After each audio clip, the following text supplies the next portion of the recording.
Olá pessoal, tudo bem? Boa noite. Hoje é sexta-feira, dia 7 de agosto. Hoje tem live de Caetano Veloso às 21h30. Hoje é aniversário dele. E hoje eu vou fazer também uma live especial aqui com uma criatura sensacional que foi minha aluna na graduação e hoje é minha colega professora, né? Ela atua em várias faculdades de direito lá em Feira de Santana, né? E é uma jovem muito talentosa, né? Advogada, mediadora, que tem realmente uma grande paixão pela mediação, e ela já entrou. É a professora Mônica Matos. Vou chamar ela aqui agora para transmitir ao vivo. Estava aguardando enquanto o pessoal está entrando aqui ao vivo. Olá, boa Olá! noite. Tudo bem? Tudo Tudo certinho, minha jóia? querida? Como vai? Tudo na paz? Olha, Tudo seus bem. alunos e alunas já estão entrando aqui e dando os coraçõezinhos, e nós vamos ter a oportunidade de bater esse papo. Quero pedir a todos e todas, olha, que eu aprendi isso recentemente, né? Que é que essa questão, já estou fazendo mais, já passei de 250 lives, estamos agora, salvo engano, essa aqui vai ser a minha do 154ª, acho que é por aí, 254, né? E aí eu aprendi uma coisa que é interessante, né? Já vou botar o tema da live aqui no comentário e efetivar, e dizer pro pessoal, ó, bote os coraçõezinhos aí, gente, sabe por quê? Não é só porque vai dizer que gosta da gente, não. Isso também é legal, a gente se sente muito feliz. Mas é que eu aprendi que esses coraçõezinhos que vocês botam aqui, ele muda o algoritmo, aí dá mais visibilidade para a live, fica mais tempo. É bem interessante, é uma coisa legal. E quem quiser também transmitir ao vivo, é só clicar nesse triângulo aqui, que fica embaixo, que parece uma pipa, uma coisa assim. Você apertar nele, você pode mandar para todos os seus contatos, aí o pessoal vai poder também acompanhar ao vivo. Eu vou colocar aqui o tema da nossa live, né? A efetividade da mediação na justiça do trabalho. Aí eu publico aqui, depois eu clico em cima e fixei o comentário. Já estamos aqui. E aí já podemos começar a nossa live. Já bati um papinho aqui com o pessoal, porque também eu aprendi que nessa netiqueta do Instagram, quando a gente abre a live, o anfitrião tem que ficar falando. Por quê? Porque aí o pessoal percebe que a gente está ao vivo e aí a gente pode começar já com todo mundo aqui. Já passamos aí de 40 pessoas, então já é um número bom, porque tem o pessoal entra, sai, e aí a gente já vai começar nosso papo. Então, podemos começar. Boa noite, professora Mônica. Que bom recebê-la aqui no meu perfil no Instagram. Boa noite, Pampli. Gente, eu tô tão emocionada, assim, tô tão feliz. Eu vou roubar uns 3 minutinhos dessa live aqui, só para falar um pouquinho sobre Pamplona. Como ele disse, eu fui aluna dele da graduação. Tive a honra de ser aluna dele do Direito do Trabalho Material e Processual, na Unifax. Me formei no ano 2004, eu fui aluna dele no ano 2002 e Você foi exatamente 2003. 2002. Eu sei, a minha memória não esquece. E aí eu estava falando hoje com o pessoal da faculdade, né? Que graças a Deus nós fizemos um grupo forte de amizade falando sobre a live, né? Muita gente se emocionou. Pamplona foi o nosso patrono na nossa formatura. Ele fez uma declaração linda para uma colega nossa chamada Maria Helena. Um beijo para Helena. Que lembrou disso foi Raquel Matutino hoje também. Então, assim, é um momento de muita felicidade estar aqui hoje Na com verdade, foi Pamplona. assim, foi um discurso em forma de carta, né? E aí eu ia Foi. falando de cada uma de vocês, e aí porque eu trocava muitas cartas com a Helena. E assim, essa semana a gente perdeu Jorge Portugal, né? Que foi um professor que ele quebrou o paradigma, né, de que professor estava num pedestal diferenciado do aluno e teve esse professor que tinha essa parceria com o aluno, né? E Pamplona é esse tipo de professor. Nós chamamos ele de Pampli na faculdade, porque ele foi aquele professor que sempre se aproximou do aluno, sem perder o respeito, sem perder o conteúdo. E o mais bacana de tudo é que ele sempre trouxe a arte para dentro da sala de aula e sempre tornou o conteúdo de direito muito mais leve, muito mais gostoso e prazeroso de se aprender. Pampli, toda a minha reverência para você, minha grande referência. na minha profissão de professora, de advogada. Inclusive, viu, gente? Ele me orienta, tira umas dúvidas, quando eu estou com algumas dúvidas. Pampli, faço isso. Ele, você quer mesmo fazer? Lembra, Pampli? Não fiz e deu certo, viu? Segui seu conselho. Tá vendo? Tá vendo? A gente tem que, quando a gente é consultado, eu estou aprendendo isso com meus filhos também, né? Porque já são adultos, Marina já está com 19, já vai para 20 anos. E aí, quando eu falo alguma coisa, eu tenho que saber, você quer que eu dê minha opinião? Porque eu não posso invadir o lugar de fala de cada um e a autonomia. Mas quiser, eu dou. Mas tem que perguntar. E aí eu dou sempre. Para mim é um prazer. Eu acho que professor acaba assumindo uma figura paternal, uma coisa de orientar. A gente fica professor muito tempo. E ainda mais essa coisa. Eu estava conversando hoje, que eu voltei a treinar, né, o boxe, né? E aí eu estava conversando com o meu treinador, dizendo, olha, gente, ó... Aí ele falou, você lembra dos alunos todos? Eu digo, todos os que eu dei aula na graduação, por um semestre pelo menos, e que tinha chamada, eu lembro de todos e todas e ainda digo o nome completo, entende? Porque é aquela coisa, você faz chamada todo dia. É difícil lembrar o nome do pessoal da pós, lá do censo, porque aí o registro é biométrico, ou lá eu fiz... Aí não dá para poder lembrar de todos. Mas graduação eu não esqueço, né? E aí eu ainda tenho essa coisa da memória estranha, né? Memória diferenciada. Eu lembro o ano. Ó, foi a turma tal, não sei o quê. Outro dia eu fiz uma live com Flávia Gomes, que era neta de Orlando Gomes, né? E aí ela disse, você se lembra quando foi meu professor? 1997, segundo semestre. Ela disse, é verdade, é isso mesmo. Por quê? Porque a gente acaba passando a ideia de fazer diferença na vida de cada um, né? Por quê? Porque eu costumo dizer, né, que a palavra ensina, o exemplo arrasta. E a lição da aula, ela, se não for treinada, ela acaba entrando com esquecimento. Mas a conduta, o exemplo, o testemunho de cada um, sim, isso acaba não esquecendo. As audiências simuladas, as maluquices que eu inventava na sala de aula para fazer vocês ficarem acordados, prestar atenção. Né? Exato. O ano que eu fui seu professor foi um ano muito forte na minha vida. Foi 2002, né? Foi o ano que meu pai morreu, eu me lembro. Eu me lembro que meu pai morreu numa sexta-feira e na terça-feira eu já estava dando aula para vocês. Né? Não. Assim, já foi. Chorei na sala, mas eu digo, eu vou dar aula. É meu dever, estou lá com vocês. Né? Então a gente não tem que estar aí, firme e forte. Não é... A vida continua, né? Esse e domingo semestre, é Dia dos Pais, né? No final a gente vai falar sobre o Dia dos Pais. Esse semestre certo. Eu vou ensinar contratos. Olha, e eu já quero deixar aqui, ó, para os meus alunos, a Bíblia do Direito Civil aqui, ó. Tá vendo? Professor Pablo Stouze, Rodolfo Pamplona. Por favor, adquiram esse livro. Meus alunos, principalmente, viu? A grande vantagem desse livro é o Manual de Direito Civil aqui, da edição aqui nova, né? É justamente porque ele serve para o curso todo. Vai estar... Ou, se quiserem, ainda com mais jurisprudência, mais aprofundado, tem cada um dos livros o volume. O volume de contratos, esse aqui a gente fez, inclusive, inicialmente, né? Porque eu escrevi esse livro quando eu ainda estava sendo um juiz do interior. Então, a gente inicialmente fez em 2 tomos. Um tomo de Teoria Geral dos Contratos e outro de Contratos em Espécie, mas depois ele fundiu em um volume único de contratos, que é esse volume 4, ficou bonitão, né? Então, pode também já recomendar, né? E eu estou dizendo a todos e todas também que aproveitem, sigam aí a professora Mônica Matos aí no Instagram. Quero lá todo mundo no perfil dela. E quem eventualmente não me siga, não me seguiu, me siga aqui também no YouTube e tudo. Mas vamos bater nosso papo? Vamos lá.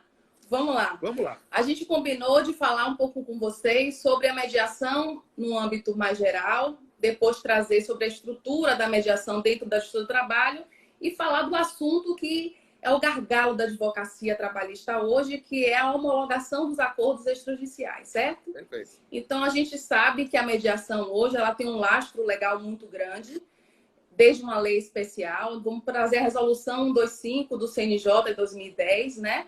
Que traz o tratamento adequado dos conflitos, do sistema multiportas, vamos falar dessa forma. Temos a lei especial de 2015, o CPC também de 2015.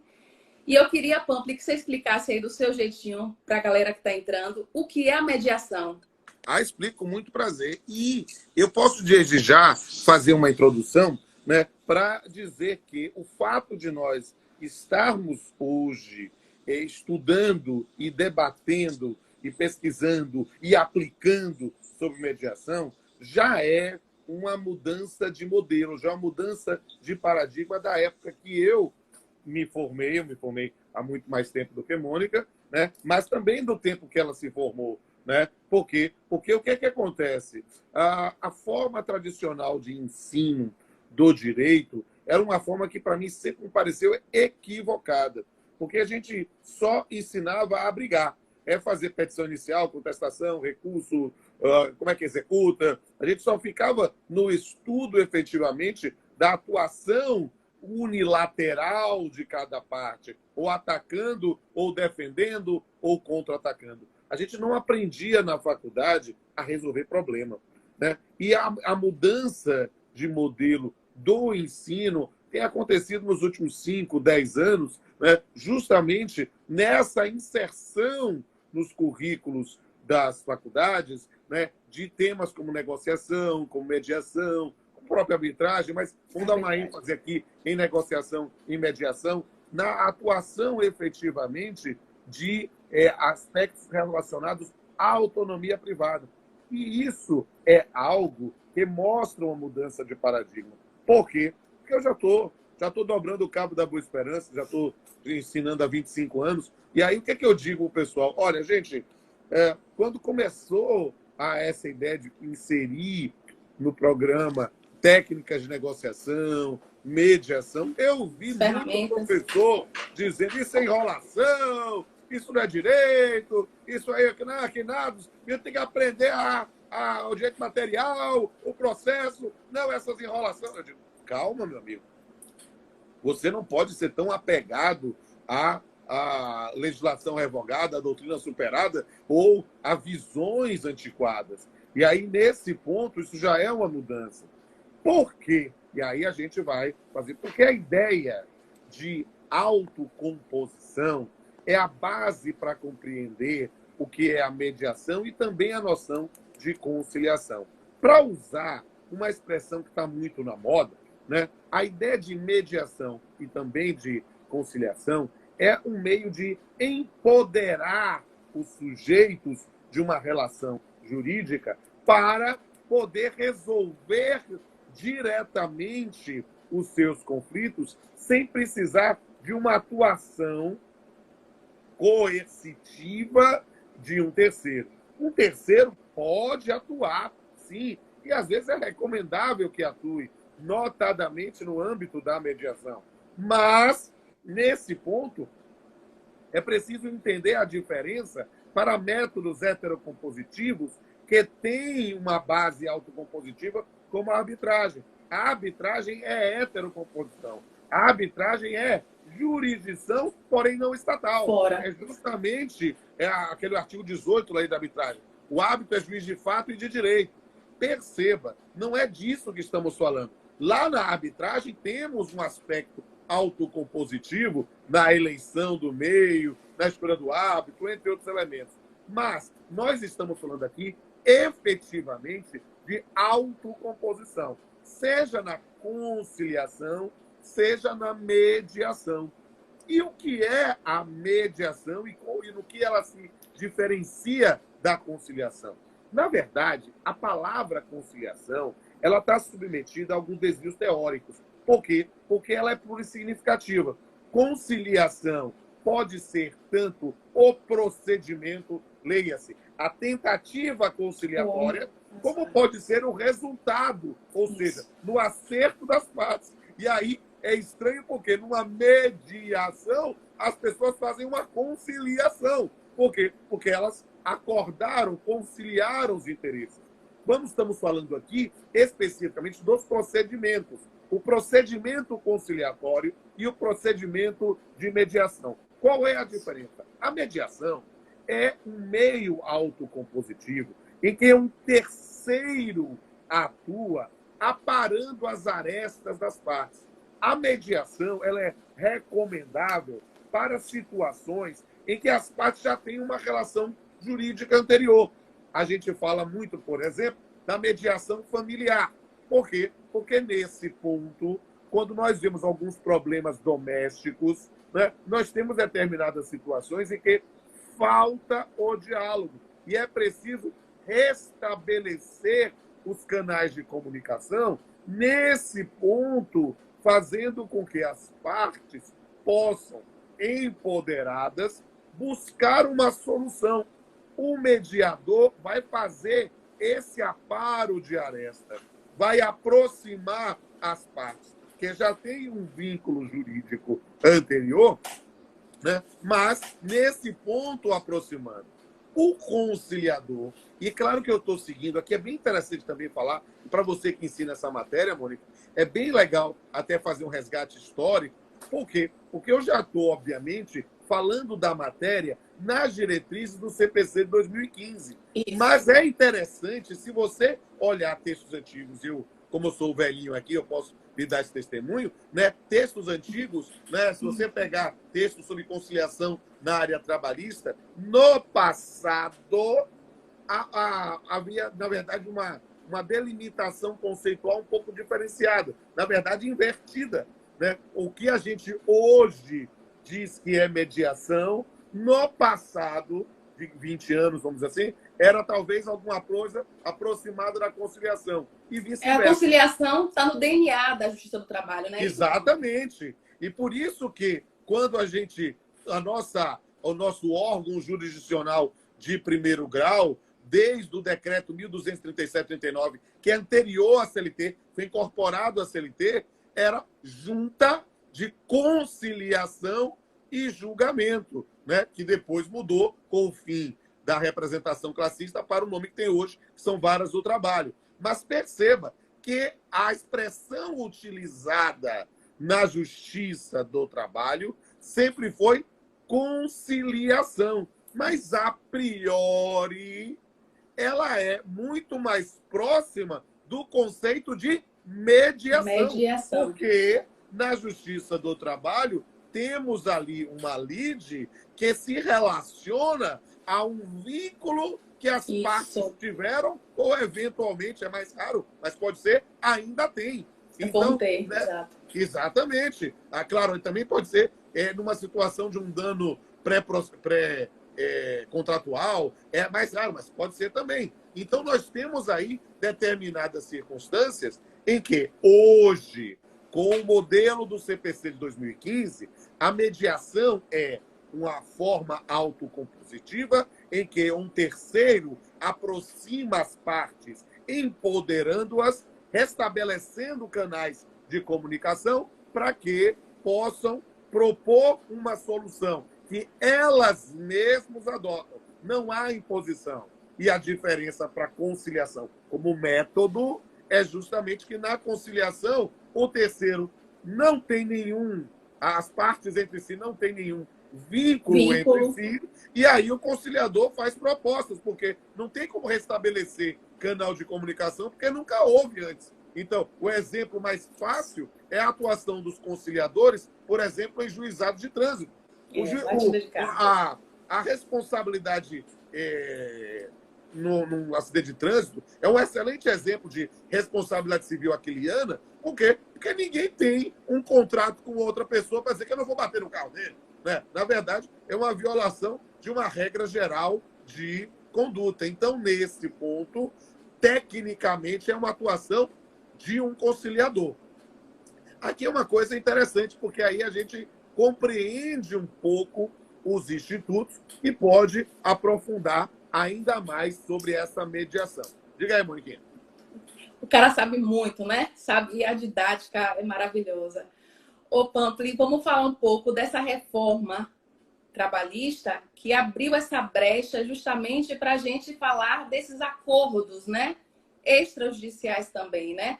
E aí a gente sabe que na CLT não fala especificamente da mediação, né? Ele fala da possibilidade das partes realizarem acordos, né? E levarem para serem homologados perante o juiz, né? De acordo com o artigo 885-B. E aí eu quero saber de você o seguinte. Você começou falando aí que os princípios basilares da mediação é justamente a autonomia de vontade, essa paridade das partes, né? E aí, quando a gente fala de justiça do trabalho, a gente traz também a questão da hipossuficiência, né, do empregado. E aí a gente percebe como a mediação se encaixa nesses acordos extrajudiciais, porque é o mediador justamente que dá essa baliza, esse equilíbrio entre as partes nesse momento.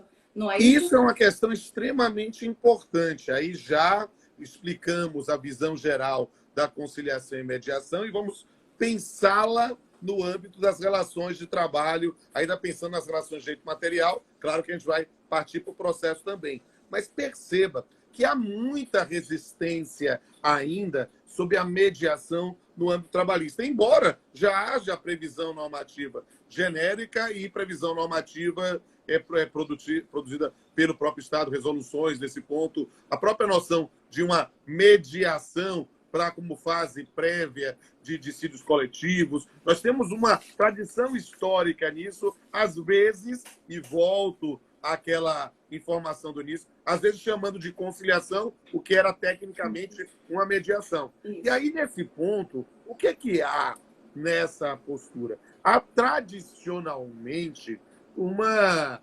resistência à mediação nas relações de trabalho, justamente pela situação de vulnerabilidade do empregado. E aí, nesse ponto, dizendo, olha, ele vai ser enganado, ele vai abrir mão de direitos trabalhistas, e há nesse ponto. E eu vou dizer que, embora não concorde com a resistência, eu a compreendo e a respeito. Vou dar um exemplo histórico para você. Antes de você nascer para o direito, né? Na verdade, você estava no começo da faculdade, antes de ser minha aluna.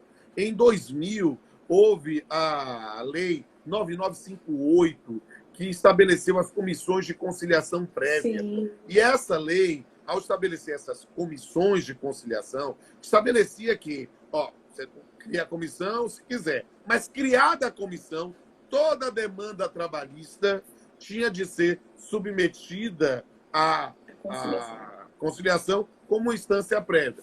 Posteriormente, o Supremo Tribunal Federal disse que isso era inconstitucional com instâncias administrativas prévias. Mas, naquele momento, olha que coisa interessante. Eu dou esse testemunho. Eu sou alguém absolutamente entusiasta, favorável à mediação, mas não à falta de vergonha. O que é que acontecia? As pessoas utilizavam comissão de conciliação prévia, né, para fazer pagamento de verba rescisória, como se tivesse feito ali, aqui eu acertei, os seus tempos dão tanto e acabou. Absolutamente sem discriminação, de uma forma complexiva. E aí era um evidente abuso. Como houve muito abuso, e eu preciso dizer, eu também sou absolutamente aberto à utilização da arbitragem das relações de trabalho. Temos aí a previsão da reforma trabalhista. Até porque está expresso, né? Da reforma trabalhista, mas perceba, lá é só para uma espécie de trabalhador hipersuficiente. Já discutir. Era muito melhor, talvez, a forma que tinha sido vetada ainda no governo Dilma e que não prosperou, que era uma situação de uma arbitragem só para iniciativa do empregado, esse tipo de coisa. Mas, lá, temos a previsão, mas o fato é que quando veio a lei de arbitragem no Brasil, em 96, eu já era juiz, você ainda estava no segundo grau, aí o que é que eu digo nesse ponto? O que é que aconteceu? As pessoas inventavam um tribunal arbitral para homologação de rescisão. Então, o cara inventava lá um árbitro que dizia, os seus tempos dá R$500, R$1.000. E queria que isso fosse respeitado. Tivesse valor. Porque não tinha, porque era absolutamente uma pantomima, uma fraude. E isso, obviamente, essas distorções em que você utiliza métodos que são baseados na noção de boa-fé, né? É preciso entender que esses métodos só podem ser efetivamente prestigiados como situações de boa-fé e não como forma para zerar passivo de empresa, que era o que, nessa tradição de Casagrande e Senzala que tem no Brasil, era muito utilizado.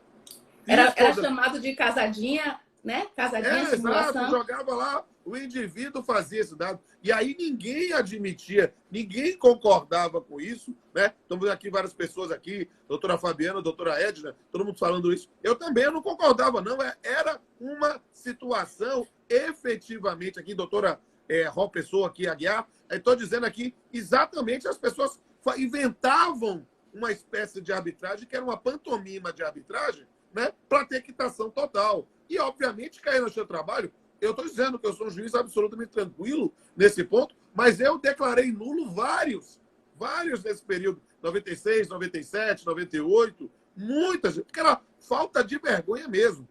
Eu estou dizendo tudo isso para não imaginar que eu seja um insensível e cego para a realidade. Por quê? Porque, na verdade, o tempo mudou. A situação de vulnerabilidade ainda existe. Mas perceba que a gente tem que pensar aqui que há hoje uma postura diferenciada, até mesmo pela fiscalização da Ordem dos Advogados, na atuação dos profissionais. Me aparecer com a mediação em que o indivíduo não estava acompanhado por advogado, eu já olho feio. Eu já digo assim, é mesmo, doutor? Exato. Ele deduziu isso? É mesmo? Como é que a gente pode falar, Pampi, de liberdade negocial se a pessoa não tem a consciência do que ela está negociando? Não existe. É a expressão que a gente usa, às vezes, no processo civil, no processo penal, paridade de armas. Você só pode pensar em uma negociação se a pessoa está devidamente instruída. E não vá me enganar, não tem como pensar em uma mediação ou uma conciliação devidamente adequada, sem aparência ou cheiro de fraude, se as partes não estiverem acompanhadas com advogado. Né? Sem advogado, sem atuação de advogado, eu não reconheço, claro, pode ser uma situação absolutamente excepcional, mas sem a atuação do advogado, eu não reconheço validade de conciliação e mediação. Ah, mas não é, eu tenho não, é na justiça do trabalho, tá certo? Agora, nós estamos falando de uma atuação extraprocessual que faz. E por isso, e aí eu estou explicando para ti justamente isso, para lhe explicar por que na homologação de uma transação extrajudicial, de uma conciliação extrajudicial, como se utilizou, né, mas que na verdade é uma mediação, né, você precisa estar acompanhado por advogado. Perceba que a previsão... As pessoas dizem assim, mas é coisa estranha, no seu trabalho tem juspostulante pessoal, artigo 791 da CLT, mas para uma conciliação extrajudicial, eu preciso estar acompanhado de advogado. Precisa. E a primeira coisa que eu vou lhe perguntar, mesmo eu conhecendo advogado, chega a doutora Mônica, que foi minha aluna, que eu conheço, que eu confio a ela, ela chega lá com o cliente, a primeira pergunta, é seu advogado? Ah, é? O senhor contratou mesmo? Perfeito. Claro. Eu tenho que checar só os elementos formais da manifestação de vontade, né? E sem nenhum desrespeito, só perguntar. Ô, Pampli, isso aqui não... Vamos falar o princípio da decisão informada, que rege também a mediação, não é? Está lá no artigo 66 do CPC, né? E o Pampli, aí a gente já entra nesse assunto aí bacana que você está falando. Então, quando você recebe lá na vara um acordo para você homologar, você necessariamente pede para fazer audiência ou você só pede de acordo? Isso é uma questão interessantíssima. Por quê? Porque a forma da homologação extrajudicial, ela exige uma chancela do magistrado, mas ela não exige audiência. O magistrado pode homologar acordos extrajudiciais sem uma oitiva direta das partes. Mas eu não faço. Em regra, eu não faço. Eu digo, vamos falar aqui. Uma coisa é o período pré-pandêmico, tá? Antes da pandemia, o que é que chegava uma conciliação extrajudicial, eu abria a pauta? Não abria pauta. Colegas meus abrem pauta para fazer assim, mas aí eu digo, abrir pauta é alguma coisa, o cara está precisando do dinheiro. Não, eu digo assim, ó, pode vir no dia que quiser, a pauta aqui na vara, segunda, quinta, amanhã toda, qualquer horário, estou à disposição dos senhores para a gente conversar. É só bater um papinho comigo para eu ter certeza que o empregado está devidamente assistido nesse ponto. E aí as pessoas achavam estranho, porque era uma audiência que não estava marcada. E era uma audiência que eu fazia, às vezes, simultaneamente com o outro. Estava lá na mesma audiência. Gente, para um pouquinho aqui que eu vou bater um papo aqui com um empregado. Vem cá, chega aqui. Botar a cidade do meu lado, vem cá. esse você fez o acordo mesmo? É isso mesmo? Posso assinar? Tá tranquilo? Ó, é que nem casamento. Eu falei agora, cara, para sempre. Faz aquela brincadeira toda. Tô na boa mesmo, tô precisando, tô querendo ir embora, tô indo voltando pro meu interior. Beleza, tá homologado, receba o seu dinheiro. Eu só precisava uma certificação. Ter a certeza.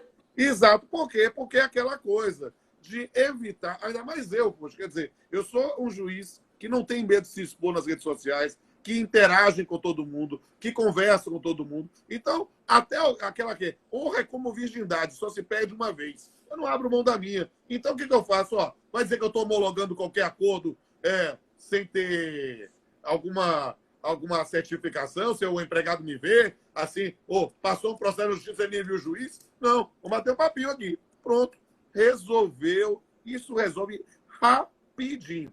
Colega. É um procedimento célere, né? Não, olha, a tem petição perguntas chega na segunda, eu mando a secretaria, se verificou no mesmo dia, tá, os requisitos formais estão aí, notifico no mesmo dia, ó. Terça-feira pode aparecer lá que eu estou resolvendo. Entende? É muito mais rápido. Agora, entendo, há colegas que são mais formais, eu sou muito acessível. Você sabe, advogados têm meu WhatsApp. Advogado conversa comigo em box no Instagram, diz, doutor, eu estou com processo tal, diz assim. E, claro, se alguém fosse fazer uma proposta indecente, sabe que ia tomar um cascudo, alguma coisa assim do gênero. Mas o cara diz, doutor, o meu processo está demorando alguma coisa. Aí eu digo, demorando? Deixa eu ver o que está acontecendo. Aí eu vou ver, às vezes falta um despacho ou está faltando uma manifestação, eu já vou lá e despacho na mesma hora. É muito mais prático. A gente resolve isso. Né? Tenho que dizer que no período da pandemia, os acordos extrajudiciais que eu tenho recebido, eu tenho excepcionado. Eu não tenho exigido essa audiência telepresencial por uma circunstância de solidariedade, né, aos próprios empregados e aos próprios advogados, né, nesse ponto para receber. Então, aí eu sempre verifico. É advogado que milita aqui? Aí, se é advogado que eu conheço, às vezes eu dou uma ligada para ele. Doutor, é o seguinte, estou com o processo aqui. Assim, posso homologar tranquilo? Pode, beleza. Então, é um advogado que eu nunca ouvi falar, eu mando meu diretor, dá uma ligada aí para ver, confirma se está tudo direitinho, né? Às vezes a petição inicial está lá, e a gente resolve. Né? Por quê? Porque a ideia, nesse ponto, era o mínimo de solidariedade com as pessoas. Nós estamos vivendo um período absolutamente inédito na história do país e do mundo. A gente precisa ter um mínimo de alteridade e solidariedade nesse ponto. Então, aí eu dou uma flexibilizada. Mas, voltando desse período pandêmico a realizar a audiência, vai ser a mesma coisa. Vou botar aqui, ó, chega aqui, conversa comigo, não sei o quê. Posso até dar agora a gente está facilitando mais ainda. Vou dar aqui o número de WhatsApp para vocês, para combinar direitinho, melhor horário, a gente resolve. Né? E aí a gente mata isso aqui, resolve a situação, o cidadão recebe o dinheiro dele e segue sua vida. Né? O Pampli, tá chegando muita pergunta aqui, e na caixinha também que eu deixei do Instagram, me perguntaram o seguinte: mediação trata de direitos disponíveis ou indisponíveis passíveis de transação? O que é que pode efetivamente ser objeto de um acordo extrajudicial na Justiça do Trabalho? Aqui é preciso entender que a expressão indisponibilidade no campo da área trabalhista tem sido distorcida muitas vezes pela doutrina. A gente precisa entender que, perceba, eu sigo sempre a linha tradicional do Américo Plá Rodrigues quando eu vou falar sobre princípios do direito do trabalho. E o princípio do direito do trabalho, a proteção é o básico de todos, mas o princípio é a irrenunciabilidade. O que é que acontece? Né? Eu não vou dizer o nome, mas vários autores, doutrinadores de escola, colocam lá como um princípio da indisponibilidade. E aí lê a Maria Preá. Por quê? Porque se o indivíduo abre a boca para dizer que os direitos trabalhistas como um todo são indisponíveis, é algo que não se sustenta na pragmática, porque senão não podiam fazer conciliação judicial, era só reconhecimento da procedência. Então, é preciso entender que há um campo aqui que precisa entender. Existem direitos trabalhistas que são indisponíveis. Ninguém pode negociar com saúde e segurança no trabalho. Não posso dizer, ó, eu sou o He-Man, eu sou o poderoso vitaminado e eu vou trabalhar sem EPI. Não pode. Não pode. Esse negócio que a gente vê, às vezes a construção civil, o empregado diz, doutor, tá aqui. Ele que não quis usar. Você está em feira, eu estou em Salvador, aí o cara diz assim, tá muito quente, doutor, eu não quero usar esse capacete, não. Tem de usar. Mas, doutor, eu me arrisco. Não. Você se arrisca na sua casa. Aqui é trabalho. Isso. E se você não quer usar o EPI, vai tomar advertência. Tchau. Então, não, suspenso. Outra vez, despedido. Por justa causa. Você venceu, o cara não pode fazer. Entende por quê? Porque você não tem como respaldar, inclusive, a responsabilidade do empregador nesse ponto. E isso é indisponível. Agora, dinheiro, crédito. Créditos são disponíveis por natureza. As pessoas confundem o direito com o crédito. Crédito, dinheiro, é disponível. O cara dizer que não é disponível é imaginar nesse ponto que você tem, sei lá, não um poder judiciário feito de seres humanos, mas, sei lá, uma fórmula mágica em que vai lá para dizer para o juiz, ele puxa lá a varinha de Hogwarts e fala assim, expecto patronum, e aí resolve a situação. Não, cara, é isso. Você precisa compreender que a lógica da arbitragem é a mesma lógica da mediação. Direitos patrimoniais disponíveis. Aí você vai ver o que é indisponível, normalmente saúde e segurança do trabalho. E aí a gente vai compreender nessa circunstância que quase todos os créditos, né, estou dizendo quase só por amor ao debate, podem ser objeto de mediação. Perfeito. Ô, Pampli, outras perguntas também. Eu vou trazer logo as perguntas que já me fizeram por conta do nosso tempo, certo? Certo. É possível haver desistência do acordo antes da homologação? As partes celebraram o acordo e aí desistir. Não quero mais, não pode. Claro, não faz. sempre é possível. Perceba, a gente tem que verificar se houve. Nós estamos falando aqui, nós estamos falando de acordo judicial, né? Isso. Então, enquanto ainda não homologado, ele não produz efeitos. É claro que isso não dá espaço para a má-fé. O indivíduo receber o valor e depois desistir. Não, isso não. Mas estou falando, enquanto ainda não homologado, pode, tranquilamente. Chegou uma pergunta nesse mesmo sentido assim, ó. Quando o pagamento da primeira parcela tem prazo antes da homologação do acordo e a reclamada não efetiva, alegando a necessidade de homologação, a incidência de multa, o simples protocolo já faz a obrigação entre as partes? Quem perguntou isso foi Carla dos Santos.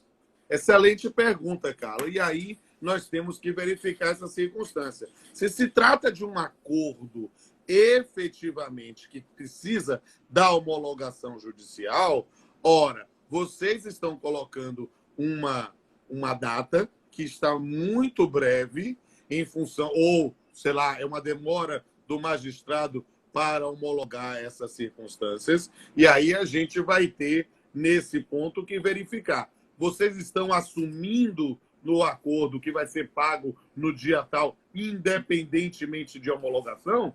Quase ninguém faz isso. Então, a priori, se você, quando chega para mim um processo para eu homologar e a data do pagamento já está vencida, eu digo, opa, não dá para homologar agora não. Chama aí as partes para fazer esse dado. O que é que acontece? Que ninguém é menino, né? A gente precisa também dizer a verdade. Eu nego a homologação? Não nego a homologação, não. Eu mando, apareçam aqui para conversar comigo, ou boto o processo em pauta para conciliação formal. Para quê? Para dizer, vem cá, meu velho, na boa, você já recebeu o valor? Já, doutor, já recebi. Beleza, tudo bem. Para não dar estresse, estou dizendo que você está recebendo aqui agora. Você está me confirmando para fazer isso e eu não ficar desacreditado, beleza? Mas você me confirmou, eu registro na ata isso. Por quê? Para que a gente possa não dizer que eu estou dando validade a um ato extraprocessual, extrajudicial, né? Sem essa devida homologação. Mas se a parte do doutor pode dizer que eu já recebi, não tem problema? Sem problema. Estando assistido por advogado, sem estresse de minha parte. Agora, sem estar assistido por advogado, é preciso ter mais cuidado. Tem coisa assim, sabe, do arco da velha. Teve um caso, não sei se você viu, né? Foi muito engraçado. Foi uma homologação de um acordo extrajudicial, né? E que a parte já tinha recebido, já tinha tudo, mas a parte ia fazer um mestrado em Portugal. E foi.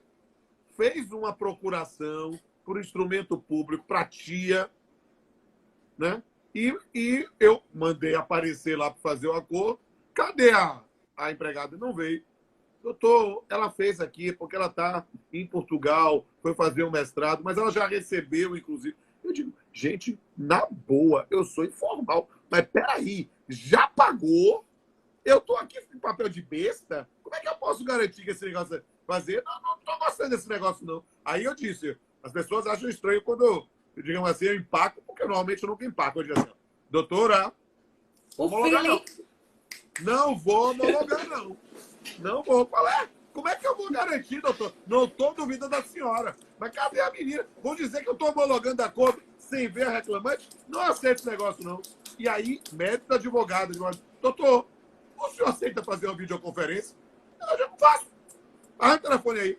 Aí ligou o telefone do advogado, atendeu, em Portugal, a empregada. E aí foi engraçado, porque ela disse, agora deixa eu falar com a moça, me deu o telefone.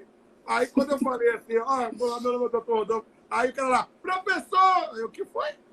O marido dela era advogado, foi meu aluno no antigo pódio, e aí estava com ela lá fazendo, acompanhando no mestrado, estava dirigindo o carro, parou. Beleza, tudo bem, estou ligando, você me conhece, sabe que eu não sou nenhum maluco, estou aqui para garantir que é ela mesmo. Beleza, ótimo, homologuei. Eu só preciso garantir que é ela mesmo, entende? Seu papel é resolver e não atrapalhar. Isso. E aí eu preciso resolver um problema. Agora, eu preciso garantir que haja a idoneidade nos atos praticados. Então, eu sou o primeiro a que resolver. Aí foi engraçado, porque quando eu fiz esse negócio, né? Aí eu digo, posso fazer um print screen da senhora? A senhora deixa eu postar lá no Instagram? Aí postei, deu mais de 5 mil curtidas. Aí foi divertido, assim. Por quê? Porque você pode. A questão é só certificar. Ainda mais uma conciliação extrajudicial em que não havia necessidade do comparecimento efetivo. Era só para garantir efetivamente a manifestação da vontade. Ô, Pampli, outra pergunta aqui. A reclamação trabalhista já está correndo e aí está demorando de resolver. As partes decidem que vão realizar um procedimento extrajudicial. Suspende o processo e tenta e depois retoma, como acontece no processo civil normal? Depende das partes. Se elas disserem para mim, vem cá, doutor, o senhor pode suspender o custo do processo aí para a gente tentar uma conciliação? De boa. De boa. É como diz aqui o meu genro. De boa. De boa. Na hora, a gente resolve. Eu só preciso que seja o interesse das partes. Eu resolvo isso na hora. Agora, a necessidade, claro, a gente vai verificar. No caso, depende do momento que eu estou. Estou para fazer uma asta pública ou eu estou ainda na fase de citação, estou na fase de quantificação. Vai depender especificamente. Mas com a informação das partes, sem nenhum problema. Acho que é ótimo. Inclusive, porque às vezes as pessoas precisam, às vezes, de tempo para negociar, para verificar. A gente resolve isso aí. Então, é muito mais fácil. Quer que eu fale rapidinho? Porque eu me lembro que você queria que eu falasse sobre o Sejusc. Isso. Como é a estrutura hoje do seu trabalho do Sejusc? Tem primeiro, segundo grau? Como é que funciona o pré-processual? Essa é uma questão muito interessante. Por quê? Porque, na verdade, é justamente essa mudança de mentalidade, né? Essa mudança de mentalidade de tentar resolver de uma forma negociada. E não é, digamos, uma iniciativa pioneira de um tribunal ou de outro. Não. É toda uma política nacional de busca de soluções negociadas, né? Tendo uma atuação também lá no TST e nos 24 regionais. E o Sejusc, ele atua nesse ponto tanto para uma fase pré-processual, mas principalmente para uma fase processual, que não é... A gente pode, logo no começo, eu estava fazendo isso originalmente no período pré-pandêmico, e aí chegava a reclamação trabalhista, já mandava para o Sejusc para poder, com técnicas, e isso é interessante. Às vezes, sabe, a gente precisa... que a maior parte das pessoas não tem semancol. E isso é complicado. Por quê? Porque o cara acha... Travou para mim. Travou para você? Eu tô te vendo. Não, vá, pode ir, pode ir. A pessoa acha que só porque é juiz, ela sabe tentar conciliar. Que nada. A gente precisa todo dia se renovar com técnicas para aproximar. Às vezes um servidor sabe até mais. Às vezes um juiz aposentado sabe mais. Então, é algo que a gente vai aprendendo o campo legal. Tem gente que é muito tímida. Tem gente que não consegue conversar. Não dá. Então, você precisa, às vezes, de aprender técnicas para aproximar as partes, para conciliar. E aí, o que é que ele faz? Jogava no Sejusc para que pudesse fazer isso e só mandasse o processo para a gente, já para instruir ou para julgar. Então, são elementos que a gente consegue fazer isso. E o Sejusc serve tanto para uma fase pré-processual, e nesse ponto a gente viu, inclusive no período da pandemia, eu fiz uma live com o vice-presidente do TRT da 4ª Região, né, que é o Rio Grande do Sul, o Francisco Rossal de Araújo. Eles têm uma coisa muito interessante. Eu ia dizer, se eu tivesse visto, veja, porque é bem interessante. O que é que eles faziam?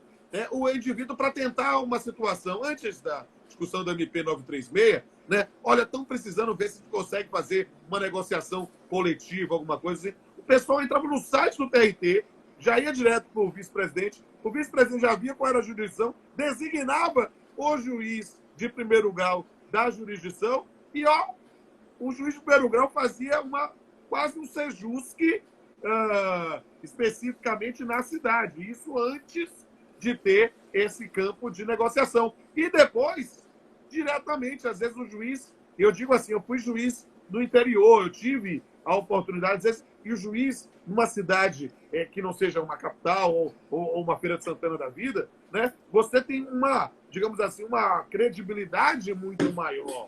Né? Em cidades grandes como Salvador, como Feira, o juiz acaba sendo mais é um fabricante de sentença. Né? Quando você tem uma cidade, às vezes, de porte médio, ou cidade pequena, juiz vara única, poxa... Faz o juiz Bombril. Mil e utilidade. A gente resolve isso. Olha, quando eu fui juiz de Teixeira de Freitas, né, que é extremo sul da Bahia, eram 927 quilômetros, eram 14 horas de ônibus para eu ir para lá.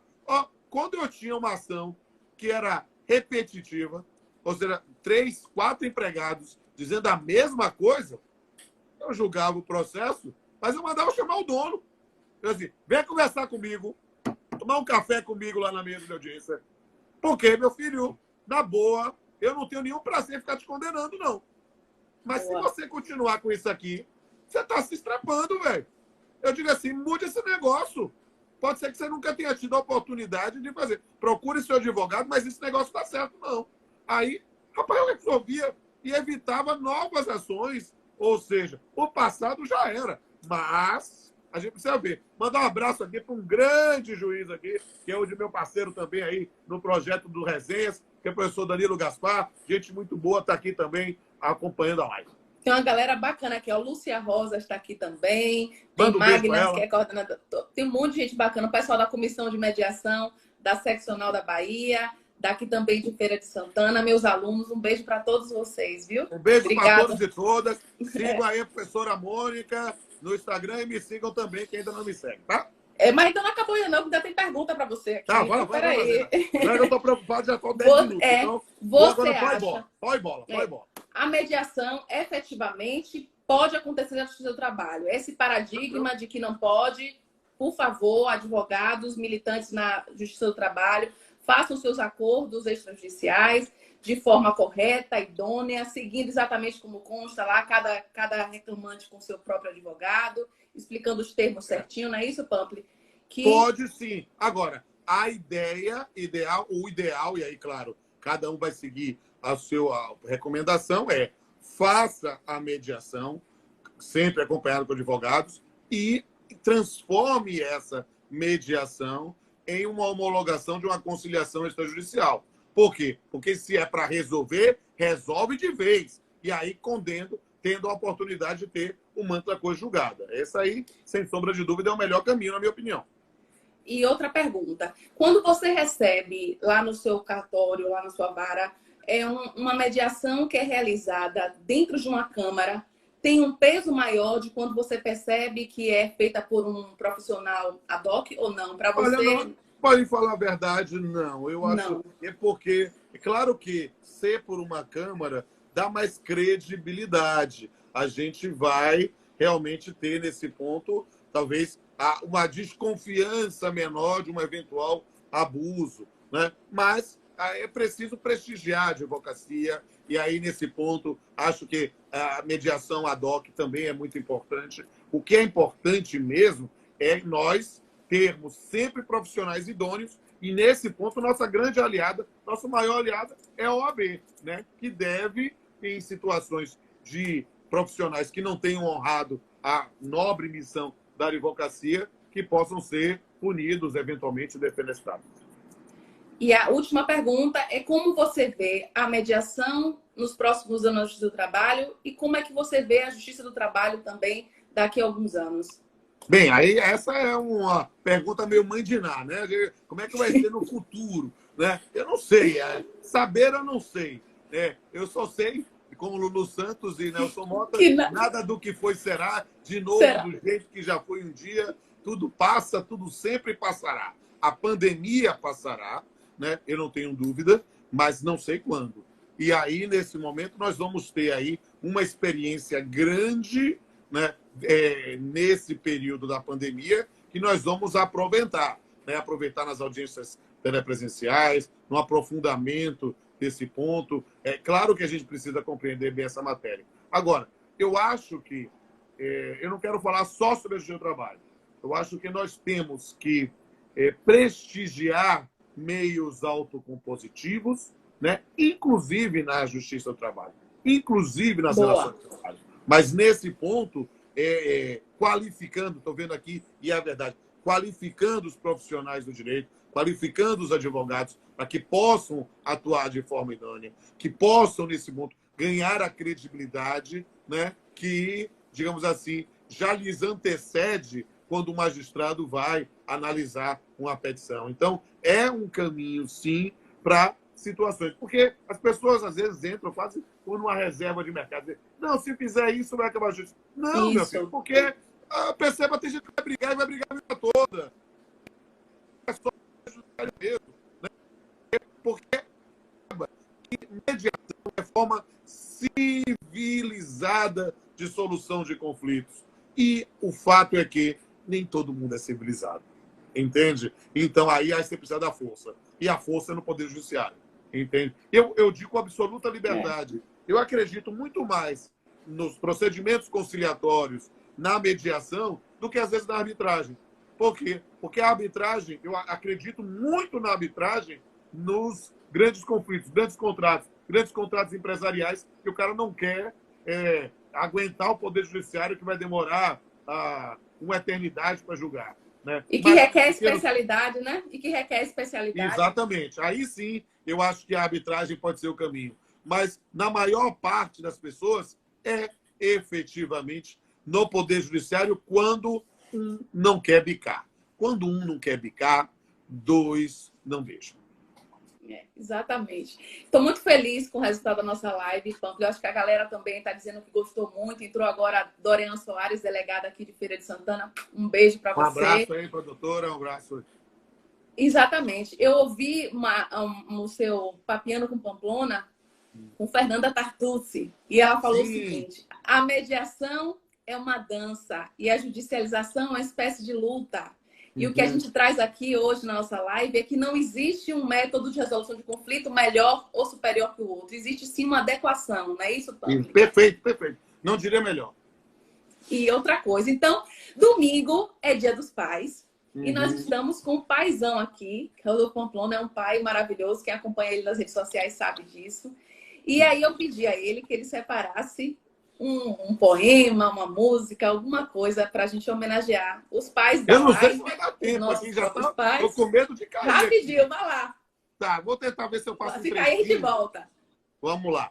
Eu, quando o meu filho nasceu, né? Meu filho já é um homem, né? Está com 15 anos, está na minha altura já, né?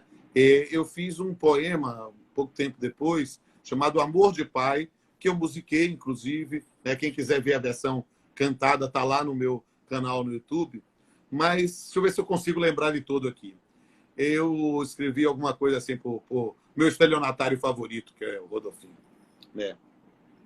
Quando eu soube que você viria, sensação diferente foi a minha. A alegria de conhecer alguém que eu não conhecia, mas conheceria como ninguém mais poderia. As primeiras noites mal dormidas, cólicas, febre e recusa à comida, fraldas, chupetas e mamadeiras, cuidar disso não foi brincadeira. Confesso que senti ciúme do seio, pois queria estar naquele meio, de trocar sentimentos sem sequer falar, de tocar o coração sem mais nada precisar. Ler histórias para dormir no maior breu, colocar nos ombros para ver como cresceu, ver um sorriso que ilumina o ambiente e uma risada que anima toda a gente, ver aquele pingo de gente crescer, conhecer novo ser, sem do antigo esquecer, encontrar alguém que... Ai, eu vou chorar, não vou não. Não vai, não. Eu vou lá. Vejam lá um poema chamado Amor de Pai, eu tô com saudade dos meus filhos. E a gente vê onde é isso. É porque a grande coisa é assim, a gente, quando pai, a gente erra, a gente tenta, a gente aproxima, e a gente diz para os nossos filhos que a gente não faz isso por mal, mas para tentar que eles não sofram como nós ao sonhar. Só que a gente esquece que os filhos também têm o direito de tentar cometer novos erros, ou os mesmos para o meu frustrar. É por aí. E agora, como é que a gente termina isso daqui? Um beijo para você, um beijo para o seu filho, um beijo para todo mundo e que tenham todos um bom Dia dos Pais. A gente se encontra aí em outra live. Obrigada a todos. Obrigada, Pampa. Te amo. Um beijo, também te amo. Tchau, tchau. Vou deixar gravado, viu, gente? Vejam aí depois no perfil aí, professora Mônica, e também nos meus canais do YouTube. Um beijo a todos e todas.